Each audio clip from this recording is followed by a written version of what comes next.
अच्छा, कभी सोचा है वो जो काली और सफेद लाइनें होती हैं हर चीज पर जो हम खरीदते हैं? हाँ हाँ, बारकोड। बिल्कुल, बारकोड। आज हम इसी रोज दिखने वाली पर शायद उतनी ना समझी जाने वाली चीज की गहराई में उतरेंगे। हमारे पास बारकोड, परिचय और अनुप्रयोग से कुछ दिलचस्प पॉइंट्स हैं। देखते हैं क्या है इसमें। बढ़िया। तो हमारा मकसद भाई ये समझना कि ये लाइनें आखिर हैं क्या चीज, काम कैसे करती हैं, कहाँ से आईं, दुनिया पर इनका क्या असर पड़ा और आगे क्या होने वाला है इनका। सही। सच कहूं तो ये रोजमर्रा की चीज लगती है पर कहानी बड़ी असाधारण है इसके पीछे। बिल्कुल। और क्या आप जानते हैं पहली बार कौन सी चीज स्कैन हुई थी बारकोड से? कौन सी? एक रिलीज च्युइंग गम का पैकेट। अरे वाह, च्युइंगम। हाँ, सोचिए जरा। खैर चलिए अब इसे जरा ठीक से समझते हैं। हाँ, शुरू करते हैं। तो सबसे पहला सवाल बिल्कुल बेसिक, ये बारकोड है क्या? मतलब आसान शब्दों में ये क्या है? देखिए, सीधे सीधे कहें तो बारकोड एक तरीका है डेटा को, जानकारी को एक ऐसे रूप में दिखाने का जिसे मशीन पढ़ सके। मशीन पढ़ सके, हाँ। हाँ, विजुअल रूप में। इसमें अलग अलग मोटाई की काली लाइनें होती है जिन्हें हम बार कहते हैं। और उनके बीच में खाली सफेद जगह होती है, स्पेस। ओके। और ये बार और स्पेस का जो पैटर्न है यही किसी जानकारी को एनकोड करता है, जैसे कोई प्रोडक्ट नंबर हो गया या बैच कोड हो गया। अच्छा। और दिखते तो ये हर जगह है, रिटेल में, लॉजिस्टिक्स में, यहाँ तक कि अस्पतालों में भी। हर जगह ही है आजकल तो। बिल्कुल। और इसका जो सबसे कोर फंक्शन है वो है किसी भौतिक वस्तु को, मतलब कोई फिजिकल चीज है, जैसे दुकान में रखा सामान। हाँ बिल्कुल, उसको एक डिजिटल जानकारी से जोड़ना। वो जानकारी जो किसी कंप्यूटर डेटाबेस में रखी है। अच्छा। और ये बात समझना बहुत जरूरी है कि बारकोड खुद में कोई कहानी नहीं बताता।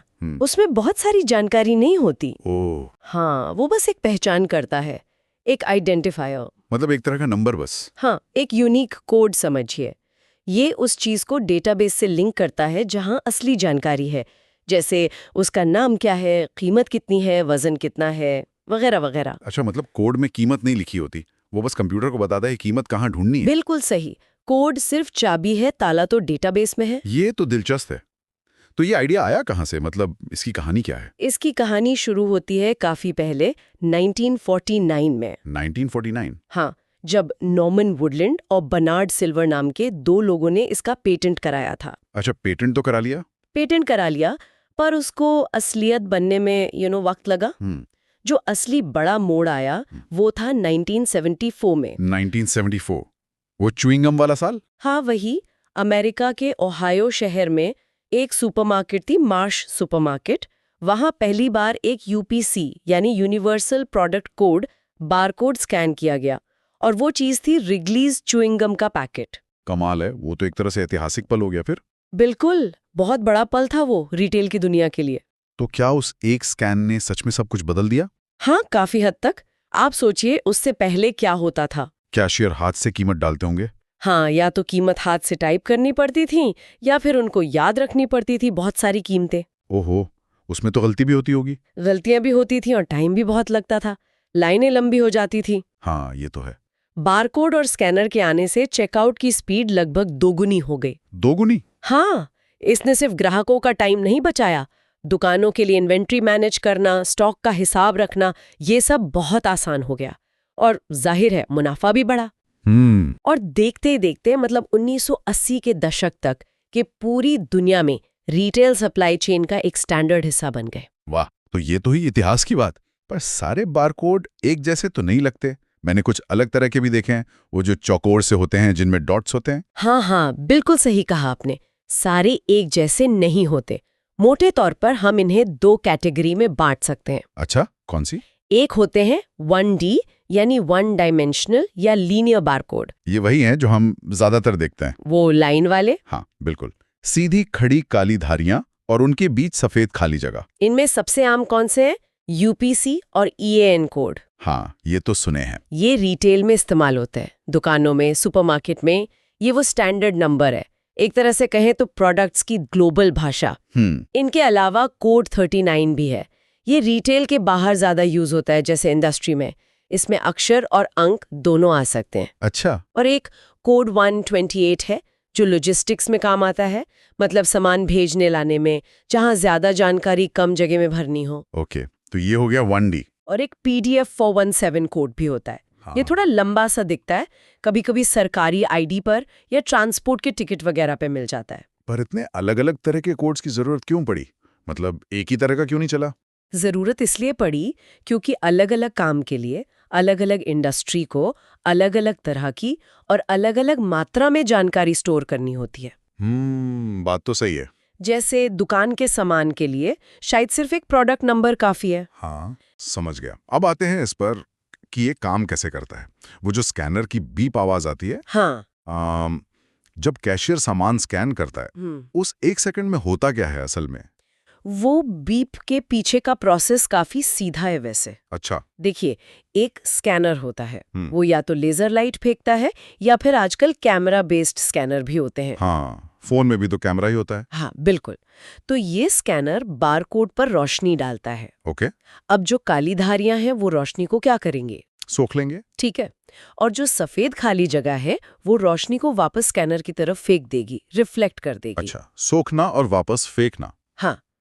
अब स्कैनर इसी पैटर्न को पकड़ता है, कहाँ से ज्यादा रोशनी लौटी मतलब सफेद जगह थी और कहाँ से कम मतलब काली धारी थी। इस रोशनी के पैटर्न को वो एक इलेक्ट्रिकल सिग्नल में बदल देता है। अच्छा, लाइट से सिग्नल बन गया। हाँ, फिर कंप्यूटर का एक सॉफ्टवेयर होता है, एक एल्गोरिदम, वो इस सिग्नल को डिकोड करता है, मतलब वापस उसको डिजिटल डेटा में बदल देता है, वही नंबर या अक्षर जो बारकोड में इनकोड किए गए थे। वाह। और आखिर में सिस्टम इस डिकोड हुए डेटा का इस्तेमाल करके डेटाबेस में जाता है और उस प्रोडक्ट की जानकारी निकाल लाता है, नाम, कीमत वगैरह, और वो स्क्रीन पर आ जाती है। और बीप ये सब इतनी तेजी से हो जाता है, कमाल है। क्या बारकोड की डिजाइन में भी कुछ खास होता है जो इसमें मदद करता है? मतलब वो लाइनें ऐसी रैंडम नहीं होती होंगी? नहीं, बिल्कुल रैंडम नहीं होती। इसकी बनावट बहुत सोच समझ कर की गई है। हर बारकोड के शुरू और आखिर में थोड़ी खाली जगह छोड़ी जाती है। हाँ, देखिए। उसे कहते हैं क्वाइट जोन। ये स्कैनर को सिग्नल देता है कि भाई कोड यहाँ से शुरू हो रहा है और यहाँ खत्म हो रहा है, इसके आगे पीछे कुछ और नहीं पढ़ना है। अच्छा, बाउंड्री की तरह। हाँ, एक तरह से।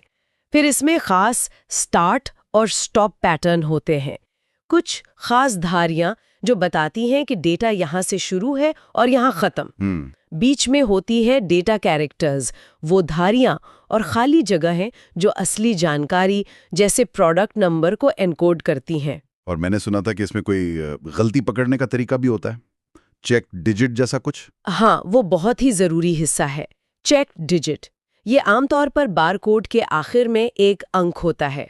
ये अंक हवा में नहीं आता, इसे एक खास गणित के फॉर्मूले से कैलकुलेट किया जाता है जो कोड के बाकी सारे अंकों पर आधारित होता है। अच्छा। हाँ, तो जब स्कैनर कोड को पढ़ता है वो भी उसी फॉर्मूले का इस्तेमाल करके खुद से चेक डिजिट कैलकुलेट करता है।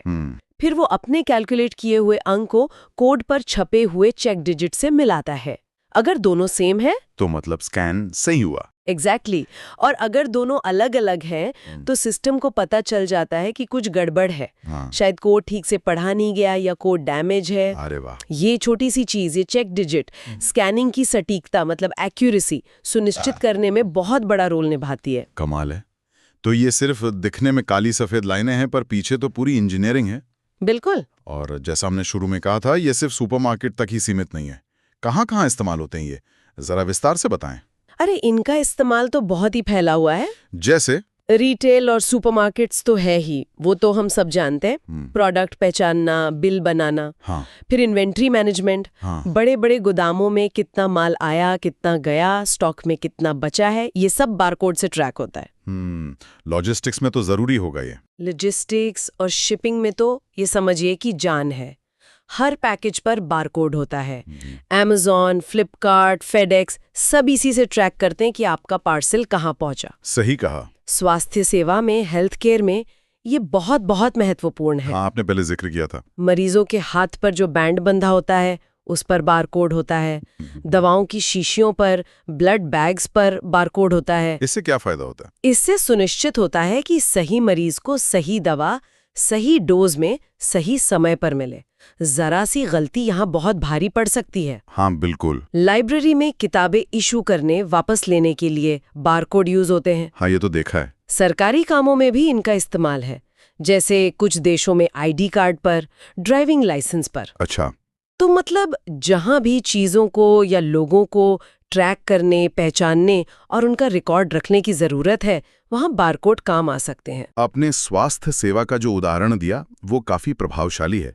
क्या इसका कोई क्वांटिफाइबल असर भी है? मतलब क्या इससे सच में गलतियां कम हुई हैं? हाँ बिल्कुल, कई स्टडीज हुई हैं इस पर, और कुछ स्टडीज बताती हैं कि बारकोड सिस्टम लागू करने से दवा देने में होने वाली गलतियां, मेडिकेशन एरर्स 80% तक कम हो सकती हैं। 80%? ये तो बहुत बड़ा नंबर है। बहुत बड़ा। सोचिए कितनी जानें बचती होंगी, कितनी परेशानियां कम होती होंगी इस एक छोटी सी तकनीक से। सही। इसी तरह लॉजिस्टिक्स में, ये जो हम आजकल घर बैठे दुनिया के किसी भी कोने से सामान मंगा लेते हैं और उसे ट्रैक कर पाते हैं, हाँ। ये बिना बारकोड के संभव ही नहीं था। ये ग्लोबल कॉमर्स की रीढ़ की हड्डी है एक तरह से। तो फायदे तो साफ दिख रहे हैं। अगर समराइज करना हो तो मुख्य फायदे क्या कहेंगे आप? जरूर। इनकी सफलता के पीछे कई बड़े कारण हैं। पहला तो स्पीड और एक्यूरेसी। हाँ, तेज और सटीक। मशीनें इंसानों की तुलना में कहीं ज्यादा तेजी से और बिना गलती के इन्हें पढ़ सकती हैं। मानवीय भूल की गुंजाइश बहुत कम हो जाती है।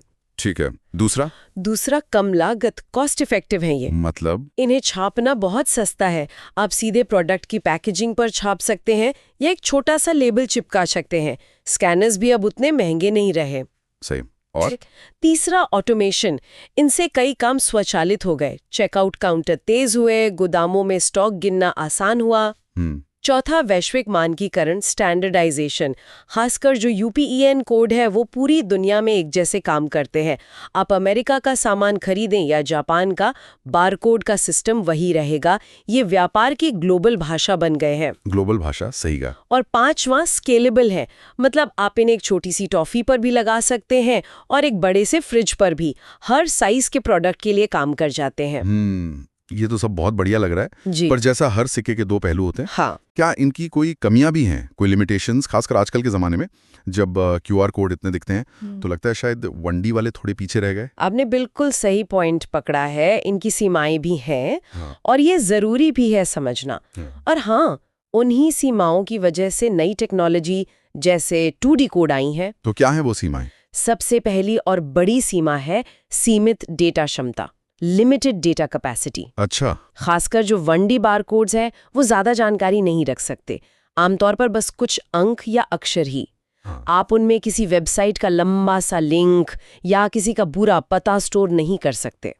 ये तो है। दूसरी कमी है कि इन्हें लाइन ऑफ साइट चाहिए। मतलब स्कैनर को बारकोड सीधा और साफ साफ दिखना चाहिए। अगर बीच में कुछ आ गया तो स्कैन नहीं होगा। अगर कोड मुड़ा हुआ है या किसी चीज के पीछे छिपा है तो स्कैनर उसे पढ़ नहीं पाएगा। ओके। और? तीसरी, ये नुकसान के प्रति संवेदनशील होते हैं। डैमेज हो सकते हैं आसानी से। जैसे? कोड को कॉपी करना बहुत आसान है। कोई भी उन्हें प्रिंट कर सकता है। इनमें आमतौर पर कोई एन्क्रिप्शन या सुरक्षा फीचर नहीं होता। और पांचवी सीमा जो हमने शुरू में भी बात की थी वो है डेटाबेस पर निर्भरता। हाँ, कि कोड खुद कुछ नहीं बताता। एग्जैक्टली। बारकोड का अपना कोई मतलब नहीं है जब तक कि वो एक डेटाबेस से जुड़ा ना हो। अगर डेटाबेस में जानकारी नहीं है या कनेक्शन नहीं है तो बारकोड बेकार है। तो इन्हीं सब कमियों को दूर करने के लिए 2D कोड्स आए। हाँ, जैसे क्यूआर कोड। हाँ, काफी हद तक 2D कोड्स इनमें से कई समस्याओं का समाधान करते हैं। चलिए एक छोटा सा कंपैरिजन कर लेते हैं 1D बारकोड और क्यूआर कोड का। हाँ, करते हैं। पहला अंतर तो डेटा क्षमता का है। कितना? 1D में हमने कहा लगभग 20-25 अक्षर। क्यूआर कोड वो हजारों अक्षर स्टोर कर सकता है। लगभग 7000 न्यूमेरिक या 4000 से ज्यादा अल्फान्यूमेरिक अक्षर। दूसरा, स्कैनिंग की दिशा। 1D को आपको आमतौर पर एक ही दिशा में हॉरिजॉन्टली स्कैन करना होता है। क्यूआर कोड आप उसे किसी भी एंगल से स्कैन कर सकते हैं। फोन सीधा हो, टेढ़ा हो, उल्टा हो, वो पढ़ लेगा। ये तो बहुत सुविधाजनक है। तीसरा, और ये बहुत महत्वपूर्ण है, गलती सहने की क्षमता, एरर टॉलरेंस या एरर करेक्शन। इसका क्या मतलब है? इसका मतलब है कि कोड कितना डैमेज झेल सकता है और फिर भी स्कैन हो सकता है। 1D बारकोड में ये क्षमता बहुत कम होती है। जरा सी खरोंच या धब्बा लगा और वो बेकार। क्यूआर कोड इस तरह से डिजाइन किए जाते हैं कि उनमें बिल्ट इन एरर करेक्शन होता है। इसका मतलब है कि अगर कोड का कुछ हिस्सा मान लीजिए 30% तक खराब हो जाए, गंदा हो जाए या मिट जाए, तब भी वो स्कैन हो जाएगा। हाँ। और चौथा अंतर? चौथा अंतर इस्तेमाल में है। 1D बारकोड मुख्य रूप से कहाँ इस्तेमाल होते हैं? Retail, logistics, inventory. हाँ, QR कोड, इनका इस्तेमाल बहुत ज़्यादा फैल गया है। पेमेंट करने से लेकर वेबसाइट की लिंक शेयर करने, ऐप डाउनलोड करने, वाईफाई पासवर्ड शेयर करने, event ticket, boarding pass, restaurant menu, marketing, list बहुत लंबी है। हाँ, ये तो है। अब कुछ मजेदार फैक्ट्स हो जाएं, बारकोड्स के बारे में कुछ रोचक बातें। हाँ, क्यों नहीं, कुछ बातें तो वाकई काफी अनोखी हैं। अच्छा, एक मिथक है बारकोड से जुड़ा हुआ, शायद सुना हो कि बारकोड में छुपा हुआ 666 नंबर होता है। हाँ, सुना है मैंने ये। क्या ये सच है? नहीं, ये बिल्कुल एक मिथक है, एक शहरी लेजेंड कह लीजिए। बारकोड में जो 3 लंबे गार्ड बार होते हैं, शुरू में, बीच में और आखिर में, उनका पैटर्न कुछ लोगों को नंबर 6 जैसा लगता है, लेकिन उनका काम सिर्फ कोड की संरचना को डिफाइन करना है। उनका कोई छुपा हुआ मतलब नहीं है। अच्छा, तो ये सिर्फ अफवाह है? बिल्कुल। एक और दिलचस्प बात, जापान में। हाँ, जापान में कुछ कंपनियां डिजाइन बारकोड बनाती हैं। डिजाइन बारकोड, वो क्या होता है? वो बारकोड को कला का रूप दे देते हैं। मतलब बारकोड की लाइनों के बीच में या आसपास वो कुछ क्रिएटिव डिजाइन बना देते हैं, जैसे कोई जानवर या कोई बिल्डिंग या कोई सीनरी। लेकिन क्या वो स्कैन होते हैं फिर? हाँ, यही तो मजे की बात है। डिजाइन इस तरह से किया जाता है कि वो देखने में भी अच्छा लगे और स्कैनर उसे पढ़ भी ले। अरे वाह, ये तो कला और तकनीक का गजब का मेल है ना? और एक बात, बारकोड टैटू के बारे में सुना है? हाँ, कुछ लोग बनवाते हैं गर्दन पर या हाथ पर। हाँ, कुछ लोग इसे एक स्टाइल स्टेटमेंट मानते हैं या उपभोक्तावाद के खिलाफ एक प्रतीक या अपनी पहचान से जोड़ते हैं। क्या वो भी स्कैन हो सकते हैं? मजे की बात यह है कि अगर टैटू का डिजाइन बिल्कुल सटीक हो, कॉन्ट्रास्ट अच्छा हो और साइज ठीक हो, तो हाँ, वो स्कैन हो सकता है। सोचकर ही अजीब लगता है किसी इंसान को स्कैन करना। हाँ। और एक आखिरी फैक्ट, वन्य जीव ट्रैकिंग। जानवरों पर बारकोड। हाँ, वैज्ञानिक कभी-कभी लुप्तप्राय प्रजातियों, पौधों, यहाँ तक कि मधुमक्खियों जैसी छोटी चीजों को ट्रैक करने के लिए भी छोटे-छोटे बारकोड या टैग इस्तेमाल करते हैं। कमाल है, मतलब इनका इस्तेमाल कितना फैला हुआ है। बहुत ज्यादा। ये वाकई एक सर्वव्यापी तकनीक है। चलिए आप भविष्य की तरफ देखते हैं। आगे क्या बारकोड का जमाना अब खत्म होने वाला है? RFID टैग्स आ गए हैं, NFC है। देखिए, खत्म तो मुझे नहीं लगता कि ये इतनी जल्दी होंगे। हाँ, ये विकसित जरूर हो रहे हैं।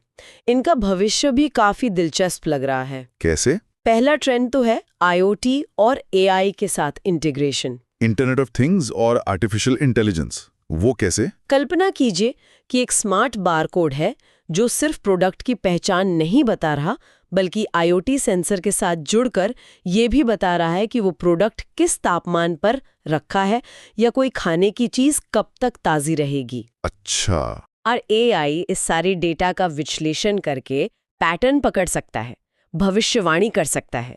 जैसे ये बता सकता है कि स्टॉक में कौन सा माल कब खत्म होने वाला है या कौन सी मशीन के खराब होने का अंदेशा है। ये तो बहुत स्मार्ट हो गया। हाँ।